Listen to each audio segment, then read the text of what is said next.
press the bell icon and never miss an update from ETAuto.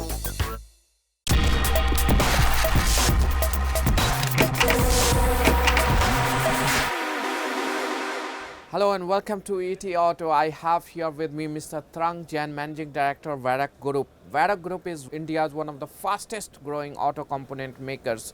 They get over 65% of their turnover from overseas. They have acquired 4 companies. They started in 1990 with rupees 1 crore and today their revenue is over 1.5 billion and they are targeting 20,000 crore of revenue by 2020.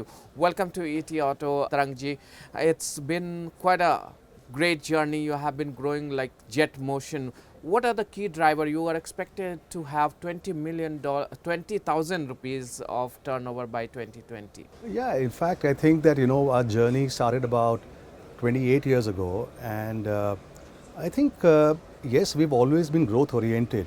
For the last 10 years, our CAGR has been actually 20%.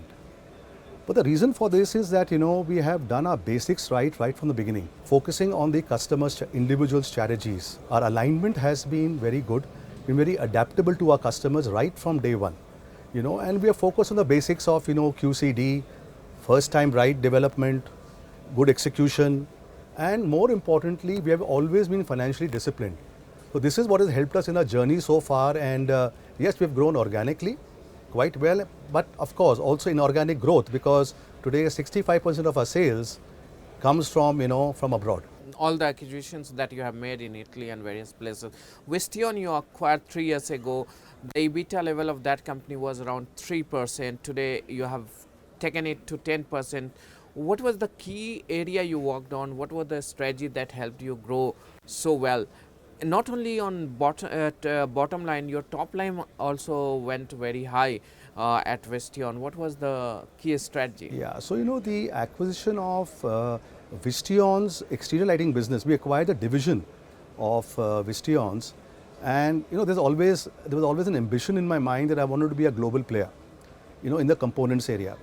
Because till about 2012, the time when we acquired the lighting business, we were largely more in the two-wheeler space and more out of India at that time. And we got this opportunity, of acquiring. We were quite fortunate to have acquired this business from Visteon in July 2012. Yes, when we acquired it, it was a very low EBITDA company. It was a global company with plants across Mexico, the Czech Republic, China and India.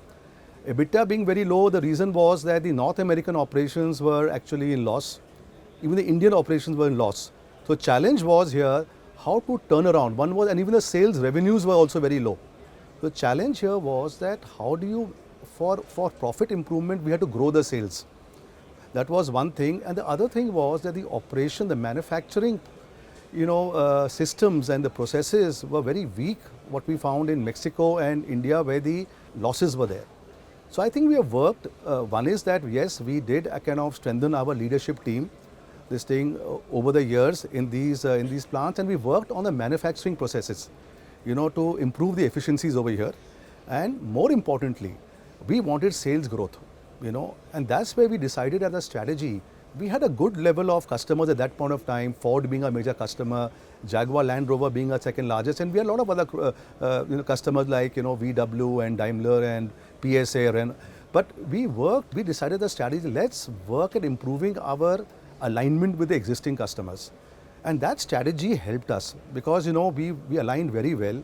And I can say that we have grown to over $1 billion. So we have, in the last almost 5.5 years since we took over this company, the growth has been very good on sales, which has also helped our margins grow. And yes, we have turned around both India and Mexico. So that has been a big positive for us, and without that we couldn't have been able to grow our margins. So do you export from Mexico to America? Have you been doing that? So Mexico, the way it works is that Mexico, our single is a very large plant, and that services the whole of North American market, including US and Canada. Then we have plants in the Czech Republic, which services the whole of Europe. And China, we have 2 facilities and 1 in India. This is today our footprint, but going forward, we are growing our footprint to also other continents and regions. Did Trump's policy on Mexico have any impact on your business as well? No, there? not so far. You seems to be another Motherson Sumi in the making. Motherson Sumi has also been very good in terms of acquiring company and turning them around. You are targeting 20,000 crore in just next 2-3 years. So what are the key area you are going to look at? Is it going to be mainly organic or inorganic growth? What kind of investment you have laid out for these many years as you hit for this 20,000 crore revenue? Yeah, so we have two core businesses, in our organization. The bigger one is the global exterior lighting business, and the other one is the original two-wheeler components business in India. These are two core businesses. Our lighting business is 65% of our business, and the balance comes from the Indian two-wheeler components business. So, like I mentioned to you earlier, we have been growing at about 20% CAGR organically and inorganically. So I think that, this trend is going to continue. So our focus is going to be in these two areas. And we are looking at, of course, organically also, we want to continue with the pace, which we have anyway set for ourselves many years ago. And yes, we are on a lookout also for acquisitions, because without that, it will be difficult to kind of achieve the stretch targets we have laid out for ourselves in the coming years. What kind of revenue you expect this financial year that is going to conclude in March? So last year we did about 1.5. This year we are expecting at least a 10% growth. Almost you're there, because the gap is still looks a little huge. So have you finalized some company for acquisition, or have you finalized the program that will expand your business? Yeah, so we have we have done a review of our next 3 years plan. And we have a few ideas, of course, organically. We have worked out, our sales revenue growth plans. And yes, there are some inorganic also opportunities which we are looking at. I just went through your stall, saw a lot of electric and electronic components being showcased. Is that your new focus area? You started with the plastic part, one plastic part company, to now today lighting, a lot of things you are doing, cabin and whatnot. What is your next focus? Is that electronics? Yeah, see, as you can see, because of the increasing, let's talk about even India, even globally, there is more and more electronics. Today, when I even acquired the exterior lighting business, at that time there was more plastics than electronics in lamps. There were more of these halogen lamps. But in the last 5.5 years since we acquired this company, we have seen, kind of an exponential use of LED lamps. Not only on the rear lamp side, but even now on the headlamp side. So obviously, electronics is going to play a very, very important role, going forward in a lighting business. There's more electronics now than plastics. And even in India, because, immediately because of the announcement of the new safety norms, from 2018 in India, even the new emission norms, the BS6 norm 2020, you can't meet those emission norms before, without the use of electronics in your products. So yeah, that's why internally also now, we have actually kind of accelerated, our R&D. So we are hiring many more, software engineers, more hardware engineers. So there's lot more of electronics focus, which is coming into our organization naturally, because some are driven by the, by the trends, what the consumers want. They want, certain like LEDs and things like that. And others also driven by the government regulations. So how globally. many engineers you expect to hire in next 3 years? So we already have, a lot of engineers. We have about 850 engineers already working globally. I'm talking about R&D engineers, and I think that the demand is opening. A new office also in Poland for exterior lighting business for engineering. So I think that the pace will be huge, because with the kind of pace we've set for ourselves, I can't give you a number, but I think that the number of R&D engineers will definitely exceed, the other employment we do in other areas. A lot of multinational company is trying to make India a hub for R&D and engineering work.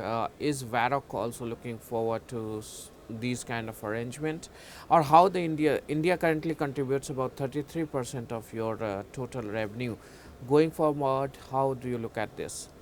See, today the very important strategic aspect, which we have adopted in our organization is that we believe, firstly, in manufacturing 100% of our manufacturing footprints, even abroad and in relatively low-cost countries, and 90% of our engineering also locations, footprints are also in relatively low-cost countries. So this is our strategy.